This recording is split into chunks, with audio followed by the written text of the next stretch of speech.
ദൈവത്തിൻ്റെ സൗജന്യ നീതീകരണത്തെക്കുറിച്ച് ആണ് എനിക്ക് പറയാനുള്ളത്. കർത്താവായ യേശുക്രിസ്തുവിൽ വിശ്വസിക്കുക, എന്നാൽ നീയും നിൻ്റെ കുടുംബവും രക്ഷപ്രാപിക്കും. ദൈവത്തിൻ്റെ വാഗ്ദത്തമാണ്.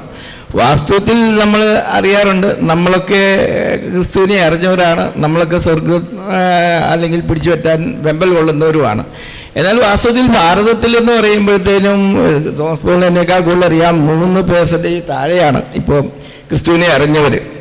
എൻ്റെ ജീവിതത്തിലൊരു അനുഭവം ഉണ്ടായി. ഞാൻ ഒരിക്കലൊരു ഓർഫനേജിൽ അവിടെ ചെന്ന് കഴിഞ്ഞപ്പോൾ അവിടെയൊക്കെ ചില ചെറിയ ശുശ്രൂഷയ്ക്കൊക്കെ ഞാൻ പോകും. അവിടെ വിളമ്പാനും ഒക്കെ ആയിട്ട് ഇങ്ങനെ വിടും വല്ലപ്പോഴൊക്കെ. അപ്പം ഞാൻ ചെന്ന് കഴിഞ്ഞപ്പോൾ അവിടെ ഒരു ഹൈന്ദവ വ്യക്തി ഉണ്ടായിരുന്നു. അദ്ദേഹത്തോട് ഞാനിങ്ങനെ സംസാരിച്ചു, എന്താ പേരെന്നൊക്കെ ചോദിച്ചപ്പോൾ എനിക്ക് മനസ്സിലായതാണെന്ന്. അപ്പം ക്രിസ്തുവിനെ പറ്റി അറിയാമോ എന്ന്. എനിക്കിതൊന്നും ഒരു വിശ്വാസമില്ല എന്ന് പറഞ്ഞു. അദ്ദേഹം അവിടെ യാദൃശ്യമായിട്ട് വന്നതാണ്. അപ്പം ഞാൻ ചോദിച്ചു, നിങ്ങൾ ഹിന്ദു അല്ലേ? അതെ. അപ്പോൾ അമ്പലത്തിൽ പോകാറുണ്ടോ? ഇല്ല. ശബരിമലയ്ക്ക് പോയി? അതുമില്ല. അപ്പോൾ ഇതെല്ലാം ഒരു തട്ടിപ്പാണ്, കളിപ്പീരാണെന്ന് പറഞ്ഞു. അപ്പോൾ ദൈവം എന്ന് പറയുന്ന ഒരാളില്ലേ എന്ന് ചോദിച്ചു. അദ്ദേഹം പറഞ്ഞു, ഇതെല്ലാം ചുമ്മാ മനുഷ്യന് ഈ ചുമ്മാ എന്താ സ്വൈര്യപ്പഴപ്പിന് വേണ്ടി ഓരോരുത്തരും ഓരോ രീതിയിൽ ഉണ്ടാക്കുന്നതാണ്. വയലാറിൻ്റെ കവിത പോലെ ഭവാന്റെ പേരിൽ കാവ്യം കുത്തി പരാന്ന പൂജകൾ അലർന്നു എന്ന് കേട്ടില്ലേ? അതൊക്കെയാണ്, അല്ലാതെ ഇതെല്ലാം തട്ടിപ്പാണ്. ഞാൻ പറഞ്ഞു, അങ്ങനെയല്ല. ദൈവം ഒരാളുണ്ട്, നിങ്ങൾക്ക് അറിവില്ലാത്തതുകൊണ്ടാണ്. നമുക്ക് അറിവില്ലാത്ത കാര്യങ്ങളില്ല എന്ന് പറയരുത്. നിങ്ങൾ അങ്ങനെ പറയരുത്. തീർച്ചയായും നിങ്ങളൊരു കാര്യം ചെയ്യൂ, ഒരു പരീക്ഷണം നിങ്ങൾ നടത്തിക്കൊള്ളൂ, നോക്കുക. എന്നിട്ട് നിങ്ങൾ ഇല്ല എന്ന് നിങ്ങളുടെ ദൈവമാണെങ്കിൽ അങ്ങനെ തന്നെ ആയിക്കോട്ടെ. പക്ഷെ ഒരു കാര്യം, നിങ്ങൾ ഇന്നുവരെ യേശുക്രിസ്തുവിൻ്റെ നാമം വിളിച്ച് പ്രാർത്ഥിച്ചിട്ടുണ്ടോ? ഇല്ല.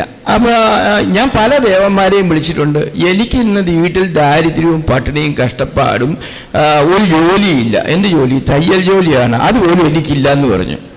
ഞാൻ ഉടനെ മനസ്സുകൊണ്ട് പ്രാർത്ഥിച്ചു, ദൈവമേ ഇദ്ദേഹത്തിനൊരു ജോലി കൊടുത്ത് അനുഗ്രഹിക്കണമേ എന്ന് പറഞ്ഞു. ഞാൻ പറഞ്ഞു, നിങ്ങൾ കാര്യം ചെയ്യുക, ഇന്ന് വരെ നിങ്ങൾ പ്രാർത്ഥിച്ചിട്ടില്ലല്ലോ, ആരും അറിയണ്ട. നിങ്ങൾ വ്യക്തിപരമായിട്ട് നിങ്ങളുടെ മുറിയിൽ കയറിയിരുന്ന് ഇങ്ങനെ ഒരു ചോദ്യം ചോദിക്കണം, ദൈവം എന്ന ഒരാളുണ്ടോ? ക്രിസ്തു എന്ന ഒരാൾ രക്ഷകനായി വന്നിട്ടുണ്ടോ? എങ്കിൽ എനിക്ക് ഉത്തരം തരണം. എനിക്കിതാ ഞാൻ ചോദിക്കുന്നത്. എനിക്കൊരു ജോലി ഇത്ര ദിവസിക്കുക, നിങ്ങളൊരു നിയോഗം വെച്ചു കൊടുക്കുക. നിങ്ങളൊരു 30 ദിവസം നിന്ന് ഏകാഗ്രമായിട്ട്, നിങ്ങൾക്ക് മുട്ടിന്മേൽ നിൽക്കണമെന്നില്ല, ഇരുന്ന് പ്രാർത്ഥിക്കാം, നിങ്ങൾക്ക് കിടന്നു വേണമെങ്കിലും പ്രാർത്ഥിക്കാം. നിങ്ങളിങ്ങനെ പ്രാർത്ഥിക്കുക, എൻ്റെ യേശു, എൻ്റെ ദൈവമേ, നീയാണ് രക്ഷകനെങ്കിൽ, നീയാണ് ദൈവമെങ്കിൽ എനിക്ക് ഒരു ജോലി തന്നെ അനുഗ്രഹിക്കണമേ, എങ്കിൽ ഞാൻ വിശ്വസിക്കാം. നിങ്ങൾക്കിത് പ്രാർത്ഥിക്കാമോ എന്ന് ചോദിച്ചു. ഇത്ര മാത്രമേ പറഞ്ഞു. അതിന് ബുദ്ധിമുട്ടില്ല എന്ന് പറഞ്ഞു. ശരി, നിങ്ങൾ പ്രാർത്ഥിക്കുക എന്ന് പറഞ്ഞു. ഞാൻ അവിടുന്ന് അതും കഴിഞ്ഞ് പോരുകയും ചെയ്തു.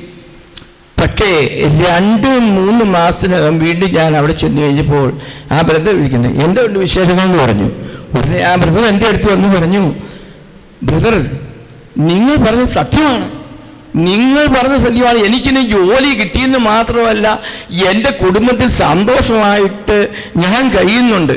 ഞാനിപ്പോൾ ഇവിടെ വന്ന് ഈ പ്രാർത്ഥനയിൽ പങ്കെടുക്കുന്നുണ്ട്. ഞാനിപ്പോൾ യേശുക്രിസ്തുവിൽ വിശ്വസിക്കുന്ന ഒരാളാണ് എന്ന് പറഞ്ഞു. അപ്പോൾ നമ്മളൊക്കെ വാസ്തവത്തിൽ ഈ തോമസ് പോളിൻ്റെ വാസ്തവത്തിൽ ഈ അതായത് ക്രിസ്തുവിനെ പ്രഘോഷിക്കാനുള്ള വെമ്പൽ കൊണ്ട് കാണുമ്പോൾ എനിക്കും വലിയ ഒരു താല്പര്യമൊക്കെ ഉണ്ട്, ചെറിയ തോതിൽ. പക്ഷേ ഞാൻ എന്തുകൊണ്ടോ ദൈവം അയക്കാതെ എനിക്ക് പോകാൻ പറ്റുകയില്ലെന്നുള്ള ചിന്താതിരിക്കാനാണ് ഞാൻ. അതായത് ദൈവം അയച്ചിട്ടൊരു മനുഷ്യൻ വന്നു, അവൻ്റെ പേര് യോഹന്നാൻ എന്ന് പറയുന്നതുപോലെ ദൈവം അയക്കണം. അപ്പം നമുക്കൊക്കെ ഒരു ദൗത്യം ഇതാണ്. ഈ ഉള്ളൂരിൻ്റെ കവിതയാണെന്ന് തോന്നുന്നു, തെന്നാൽ കരയേറ്റവൻ്റെ എത്ര പേര് ഈ താഴത്ത് പാഴ്ചേറിൽ അമർന്നിരിക്കെ താൻ മാത്രം പദം കൊതിക്കിൽ തപോധരിക്കുന്നൊരു ചാരിതാർത്ഥ്യം. നമ്മളൊക്കെ ക്രിസ്തുവിനെ നേടി, അഥവാ നമ്മൾ സ്വർഗം കയ്യിൽ പിടിച്ചിരിക്കുന്നു, നമുക്ക് മാത്രം കുത്തകയായിട്ടുള്ള അതാണ്. അതായത് പർട്ടിക്കുലറായിട്ട് നമുക്ക് മാത്രമേ ഉള്ളൂ. ക്രിസ്തു കത്തോലിക്കൻ്റെ കുത്തകയാണെന്നൊക്കെ വാദിക്കുന്ന പാരമ്പര്യവാദികളാണ് പലരെയും. ഞാൻ പലരിടത്തുമൊക്കെ സംസാരിക്കുമ്പോൾ അഹമെന്നുള്ള ഭാവത്തിൽ വെച്ചുള്ള സംസാരം, ഞാൻ കത്തോലിക്കാണ്, എല്ലാം അറിയാമെന്നുള്ള രീതിയിൽ ഇതാണ്. ഞാനൊരു 13 വർഷം പെന്തക്കോസിൽ പോയി ബൈബിൾ പഠിച്ചയാളാണ്. സഭയിൽ നിന്ന് വാസ്തവത്തിൽ അച്ഛനോട് എന്ന് പറഞ്ഞു കഴിഞ്ഞപ്പോൾ അച്ഛന് 2-3 ലക്ഷം നെഗറ്റീവ് അതൊന്നും ഞാനിവിടെ പറയുന്നില്ല. ഇതാ കിട്ടിയത്. ലാസ്റ്റ് അരമനെ കൊണ്ടുപോയി പഠിപ്പിക്കാമെന്നും പറഞ്ഞുകൊണ്ട് അവിടെ നിന്ന് കിട്ടാതെ ഞാനിങ്ങനെ പ്രാർത്ഥിച്ചു. ഞാൻ പെന്തക്കോസ്ത് പോയി 13 വർഷം പഠിച്ചു. ഞാൻ അവിടുന്ന് ഇടവപ്പള്ളി അച്ഛനോട് പറഞ്ഞിട്ടാണ് പോയത്. അവിടെ പഠിപ്പിക്കുന്നത് തെറ്റാണെങ്കിൽ ഞാൻ തിരിച്ചു വരും, ശരിയാണ് ഞാൻ അവിടെ നിൽക്കുമെന്ന് പറഞ്ഞു. അവിടെ ഞാൻ ചെന്ന് പറഞ്ഞു, നിങ്ങൾ പറയുന്നത് സത്യമാണെങ്കിൽ ഞാൻ അവിടെ നിൽക്കും, അതല്ല ഇതിനപ്പുറത്ത് സത്യമുണ്ടെങ്കിൽ ഞാൻ തിരിച്ചു പോകുമെന്ന് പറഞ്ഞു. 13 വർഷം കഴിഞ്ഞപ്പോൾ അവർ പഠിപ്പിച്ച ചില കാര്യങ്ങൾ, അതായത് പ്രത്യേകിച്ച് കുമ്പസാരവും കുർബാനയൊക്കെയാണ് അതിന് പഠിപ്പിച്ച് കഴിഞ്ഞു വന്നപ്പോൾ അതിനെ എതിർത്തുമില്ല, അങ്ങനെ ഇല്ല എന്ന് പറഞ്ഞു. പാവം മോനിക്കാൻ മനുഷ്യ അധികാരമില്ല ഉണ്ടെന്ന് ബൈബിളും പറയുന്നു. ഞാൻ അവരോട് ചൊല്ലി പറഞ്ഞു, സലാം പറഞ്ഞു. അപ്പോൾ എൻ്റെ കൂട്ടത്തിൽ ഞങ്ങൾ ഒന്നിച്ച് ബാറ്റ് കളിച്ച് നടന്ന എൻ്റെ ഇടവപ്പള്ളി അച്ഛൻ തന്നെ, ഞാൻ ഒത്തിരി ഈ നേരത്തെ താമസിച്ചിരുന്ന ആ പള്ളിയിൽ നിന്ന് ആ അച്ഛൻ തന്നെ എൻ്റെ ഇടവപ്പള്ളിയിൽ വന്നറിയാതെ ഇങ്ങനെ അച്ഛൻ അറിഞ്ഞു, ഇങ്ങനെ ആൾ വിട്ട് വിളിപ്പിച്ചു, നീ എനിക്ക് എന്ത് പറ്റി ഇങ്ങനെയാണ്. ഞാൻ ഉടനെ പറഞ്ഞു, അച്ഛാ ഇന്ന കാര്യങ്ങളാണ്, ഞാനിങ്ങനെ ഇപ്പോൾ പഠിച്ചുകൊണ്ടിരിക്കുന്നു, പക്ഷെ അവിടെ എന്തോരെയായി പോകും പഠിച്ചു, എനിക്ക് ആ കൂടി ഒന്നും അറിയില്ലെന്നുള്ളതാണ് സത്യത്തിൽ ഞാനിപ്പോൾ പഠിച്ചത് വന്നിരിക്കുന്നത്. അപ്പം നീ എന്ത് ചെയ്യുന്നു എന്ന് പറഞ്ഞു. ഞാൻ പറഞ്ഞു, ഇനിയും അത് ഇങ്ങനെയാണ്, അവിടെ ഒരു കൺഫ്യൂഷനായിട്ട് നിൽക്കുന്നു, അവർ ചില സംശയത്തിന് എനിക്ക് ശരിയായ എൻ്റെ കാഴ്ചപ്പാടിൽ ഉത്തരം കിട്ടിയിട്ടില്ല എന്ന് പറഞ്ഞു. ഞാൻ സത്യത്തെ അന്വേഷിച്ചുകൊണ്ടിരിക്കുന്നു എന്ന് പറഞ്ഞു. അപ്പം നീ അവിടെ ഒരു ഇടവപ്പള്ളി ധ്യാനം വരികയാണ്, കപ്പൂച്ചിൻ സഭ അച്ഛന്മാരാണ്, ഫാദർ ജൂലിയസ് സൂപ്പറുമാണ് അവിടെ ചെന്ന് വന്ന്. അപ്പോൾ വീട്ടിൽ കൂടെ വീട്ടിൽ വന്നിങ്ങനെ എൻ്റെ വൈഫ് എപ്പോഴും കരഞ്ഞ് പ്രാർത്ഥിക്കും. അപ്പോൾ ഞാൻ മാത്രമേ പോയിട്ടുള്ളൂ, ബാക്കി എല്ലാവരും കത്തോലിക്ക ബാക്ക്ഗ്രൗണ്ടിൽ. എൻ്റെ അമ്മയുടെ അനിയത്തിയുടെ മോൻ ഇതുപോലെ ബൈബിൾ പഠിച്ചിട്ട് പഠിക്കാനായിട്ട് ചെന്ന് കഴിഞ്ഞപ്പോൾ അവന് ഈ തിട്ടാൻ പോകേണ്ട, അവൻ പെന്തക്കോസ്തിൽ പോയി പഠിക്കും, അവനിപ്പോൾ അവിടെ തന്നെയാണ്. അപ്പോൾ അവനിൽ നിന്നാണ് കുറേ പുസ്തകങ്ങളൊക്കെ ഞാനും വായിച്ച് മനസ്സിലാക്കി. അവസാനം എന്ത് പറയും, ജൂലിയസ് സൂപ്പറോ ഒക്കെ അച്ഛൻ വന്നു, നീ പോയി ഒരു ധ്യാനം കൂടെ എന്ന് പറഞ്ഞു. അവിടെ ഞാൻ പറഞ്ഞു, ഞാൻ ഇപ്പോൾ പള്ളി വരുന്നില്ല, കാരണം ഞാൻ അവിടുത്തെ സെക്രട്ടറിയാണ്, അപ്പോൾ ഞാൻ പള്ളിയിൽ പുറത്തിരുന്ന് കേട്ടുകൊള്ളാം എന്ന് പറഞ്ഞ് ഞാൻ അവിടെ ഇരുന്ന് ധ്യാനമൊക്കെ കേട്ട് കഴിഞ്ഞു. ഒരു 3-4 ദിവസം കഴിഞ്ഞപ്പോൾ ഞാൻ അവിടുന്ന് രാജിവെച്ചു. അവരുടെ സഭയിൽ നിന്ന് പോയി ഞാൻ ചിറ്റൂർ ധ്യാന കേന്ദ്രത്തിൽ പോയി. ഞാൻ ബൈബിളിനെ പറ്റി വളരെ കുറേ ഡീപ്പായിട്ട് എന്ന് വെച്ച് കഴിഞ്ഞാൽ അവിടെ 4 ദിവസത്തെ ധ്യാനം വളരെ ഇതായിട്ടുണ്ടായിരുന്നു. എനിക്ക് നല്ല ഒരു ബോധ്യത്തിൽ കിട്ടി. അപ്പോൾ കുമ്പസാരം എന്താണ്, കുർബാന എന്താണെന്നൊക്കെ ആ ബൈബിൾ ഒറ്റ നോട്ടത്തിൽ വായിച്ചാൽ കത്തൽമേശ നടത്തിയതിനെ മാത്രമേ അവിടെ എഴുതിയിട്ടുള്ളൂ. പക്ഷേ അതിൻ്റെ പിന്നീട് അതിൻ്റെ വിശദീകരണം എനിക്ക് മനസ്സിലായി. ഞാൻ തിരിച്ച് കത്തോലിക്കയിലേക്ക് വരികയും ചെയ്തു. അപ്പോൾ പക്ഷെ ഞാൻ പെന്തക്കോസ്തുകാരെ 100% കുറ്റം പറയില്ല, കാരണം നമ്മളെക്കാൾ തീവ്രത അവർക്കുണ്ട്. അത് തോമസ് പോൾ സാറിന് അറിയാമായിരിക്കും. കാരണം വടക്കേന്ത്യയിലൊക്കെ അവർ ധാരാളമായിട്ട് ക്രിസ്തുവിനെ പ്രഘോഷിക്കുന്നുണ്ട്. ക്രിസ്തു ആരാണെന്ന് അവിടുത്തുകാർക്ക് പോലും അറിയില്ല. അപ്പോൾ നമുക്കൊക്കെ ചെയ്യേണ്ട കാര്യങ്ങൾ എൻ്റെ അഭിപ്രായത്തിൽ ഇത്രമാത്രമാണ്.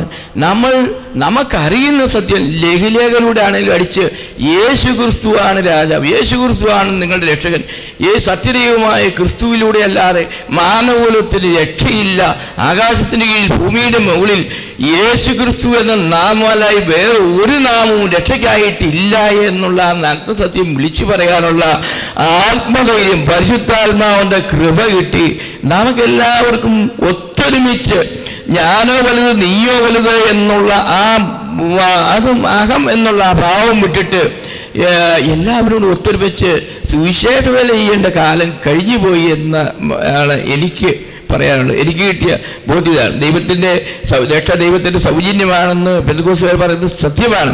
ഞാൻ അവരെ വശീകരിച്ച് മരുഭൂമിയിലേക്ക് കൊണ്ടുപോകും, ഞാൻ എൻ്റെ കൽപ്പന അവരുടെ ഹൃദയത്തിൽ ആലേഖനം ചെയ്യപ്പെടുമെന്നാണ്. അപ്പം ദൈവകൽപ്പന ആലേഖനം ചെയ്യപ്പെട്ടിട്ടുള്ള യേശുക്രിസ്തുവിനെ രക്ഷകനും നാഥനുമായി സ്വീകരിച്ച് പാപത്തിൻ്റെ വഴിയിൽ നിന്ന് പിന്തിരിഞ്ഞ് ക്രിസ്തുവിലേക്ക് പോരുന്ന ഒരുവനെയും ദൈവം കൈവിടിയില്ല എന്നുള്ളത് സത്യം. അത് നമുക്കറിയില്ല എന്നിട്ടാണ് അത്. കാരണം സകല ജനത്തിനും കൈവന്ന രക്ഷയെന്നാണ് പറഞ്ഞത്. സകല ജനത്തിനും. അവിടെ ജാതി മത ലിംഗവ്യത്യാസമോ ഒന്നുമില്ല. അവിടെ പണ്ഡിതനോ പാമരനെന്നോ ഒന്നും വ്യത്യാസമില്ലാതെ ദൈവത്തിൻ്റെ സൗജന്യ നീതിയാണ് ദൈവം. കാരണം ഈ ക്രിസ്തുവിലൂടെ അല്ലാതെ ലോകത്ത് സമാധാനം കൊണ്ടുവരുവാൻ സാധ്യമല്ല. ഞാൻ പല മതഗ്രന്ഥങ്ങളെ പറ്റിയും ചെറിയ തോതിലൊക്കെ ഞാൻ മനസ്സിലാക്കിയിട്ടുണ്ട്. ഒന്നൊന്നിനും വിപരീതമാണ്. എന്നാൽ ക്രിസ്തുവിന് അതല്ല, ഞാൻ നിങ്ങൾക്ക് സമാധാനം തരുന്നു, ലോകം തരുന്ന സമാധാനം പോലെ അല്ല അതെന്നാണ് പറഞ്ഞത്. നമുക്കൊന്ന് ചിന്തിച്ച് നോക്കാം. നമ്മൾ വാസ്തുവിൽ ഞാൻ പലപ്പോഴും പല നല്ല ധ്യാനം കൂടിയിട്ടൊക്കെയുള്ള ആത്മാവിൻ്റെ നിറവ് പ്രാപിച്ചവരോട് ഞാൻ പ്രയർ ഗ്രൂപ്പിലൊക്കെ എഴുതാണ്ട്, ഞങ്ങളുടെ അടുത്ത് പ്രശ്നങ്ങളില്ല. പ്രശ്നങ്ങൾ എന്ന് പറഞ്ഞു കഴിഞ്ഞാൽ അഭിപ്രായ വ്യത്യാസങ്ങളുണ്ടാവും. പക്ഷേ അവിടെ കത്തിക്കുത്തോ വാക്കേറ്റമോ ഒന്നുമില്ല. എന്തെങ്കിലുമൊക്കെ പറഞ്ഞെങ്കിൽ സൗമ്യമായിട്ട് ഇരുന്നു, ചിരിച്ചു കളിച്ചു. അവിടെ ഞാൻ വലുത് നീ വലുതെന്നില്ല, എല്ലാവരും വന്നു. ചിലപ്പം തറ തുടയ്ക്കേണ്ട ഒരു തറ തുടച്ചു. അവിടെ സാമ്പത്തികത്തിൻ്റെ ഇതൊന്നുമില്ല, അല്ലെങ്കിൽ ജോലിയുടെ ശ്രേഷ്ഠത്തിൽ റിട്ടയർ ആയ സബ് ഇൻസ്പെക്ടറൊക്കെ ഉണ്ട്. പക്ഷെ അവരുമൊക്കെ വന്ന് എല്ലാവരും വന്നു, എല്ലാവരും കൂടെ ചെയ്തു. ഒന്നിനും കസേര ചുമക്കേണ്ടോ കസേര ചുമന്നു, തറ തുടയ്ക്കേണ്ടോ തറ തുടച്ചു, പ്ലേറ്റ് കഴുകി. എങ്ങനെയാണ് ഇതിങ്ങനെ സാധിച്ചത്? അവരിലും അവരിൽ ഓരോരുത്തരിക്കുന്ന ദൈവത്തിൻ്റെ ഒരേ ആത്മാവുള്ളതുകൊണ്ടാണ് സാധിച്ചത്. ദൈവത്തിൻ്റെ ആത്മാവിൻ്റെ ഐക്യത്തിലേ നമുക്ക് സമാധാനം കിട്ടിയ ലോകത്ത് സാധിക്കുകയുള്ളൂ. എന്തുകൊണ്ടാണ് ക്രിസ്തു പറഞ്ഞു, അജ്ഞതയുടെ കാലത്തെ ഞാൻ അവഗണിച്ചു കളയും. 1000 പേരെ കൊന്ന ഒരാള് അവന് ക്രിസ്തുവിനെ അറിയാതിരുന്ന കാലമാണ്. ക്രിസ്തുവിനെ അറിഞ്ഞു കഴിയുമ്പോൾ അവൻ ക്രിസ്തുവിലായി, അവൻ്റെ ഒരു പുതിയ സൃഷ്ടിയായി, പരിശുദ്ധാത്മാവിനെ സ്വീകരിച്ച് കഴിയുമ്പോൾ അവൻ കഴിഞ്ഞതെല്ലാം, അതായത് ദൈവം അത് തേച്ച് മാറ്റി കഴിഞ്ഞ് കർത്താവിൻ്റെ സ്വന്തം രക്തത്താൽ അവനെ വീണ്ടെടുത്ത് അവൻ്റെ ആ രക്തം കൊണ്ട് അവൻ്റെ പാപക്കറകൾ കഴുകി.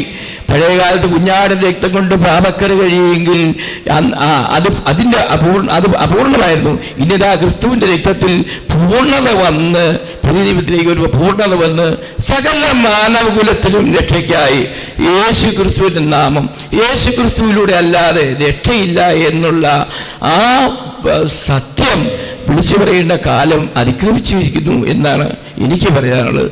നിങ്ങൾക്കെല്ലാം ദൈവം നന്മ വരുത്തട്ടെ. ഇപ്പൊ പ്രഘോഷിച്ചോ ഇല്ലയോ? ഇപ്പൊ എന്താ ചെയ്തേ? അതാണ് വിളി നമ്മുടെ. മനസ്സിലായോ?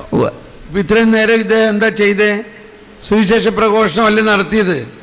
ഇപ്പൊ മനസ്സിലായോ? കർത്താവ് വിളിച്ചിട്ടുണ്ടെന്നും കർത്താവ് ഉപയോഗിക്കുന്നുണ്ട്. ഞാൻ വിളിച്ചിട്ടില്ല എന്ന് പറഞ്ഞേക്കരുത്. ഇല്ല, വിളിച്ചിട്ടില്ല. Praise the Lord.